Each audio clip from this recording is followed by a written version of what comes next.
আসসালামু আলাইকুম। রাকিব ভাইয়ের ছাদে চলে আসলাম। রাকিব ভাই আমাকে দুইটা বাচ্চা গিফট করলো, রেসারের বাচ্চা, যাতে আমি শীতে কবুতর উড়াতে পারি আর সামনের বছর যাতে এই কবুতরগুলি দিয়ে আমি টুর্নামেন্ট খেলতে পারি।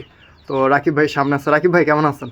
ভালো আছেন। এই তো। এই শীতের মধ্যে আপনি কবুতর উড়াতে পারেন না, এই জন্য আপনাকে এক জোড়া কবুতর গিফট করলাম, জানি আগামী বছরে রেস্ট হতে পারেন। এই কবুতরটা সবচেয়ে ভালো কবুতর, ইনবিট লুডো।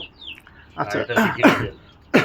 রাকিব ভাইয়ের মানে ডাইরেক্ট ইনব্রিডের মানে যে লুডো কবুতর আছে, এই লুডো ব্লাডটা আমাকে গিফট করলো।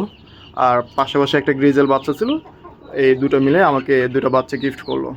আর রাকিব ভাইয়ের জন্য দোয়া করবেন। আর রাকিব ভাইয়ের আইডিটা আমি সামনে ভিডিওর স্ক্রিনে অথবা নাম্বারটা দেওয়া থাকবে। যদি ভবিষ্যতে কেউ রাকিব ভাইয়ের কাছে কোনো কবুতর নিতে চান, চাইলে যোগাযোগ করতে পারেন। রাকিব ভাইয়ের কিছু বাচ্চা আছে, টুর্নামেন্টও খেলবে, আর কিছু বাচ্চা আছে যেগুলো হয়তো বা রাকিব ভাই সেল করবে।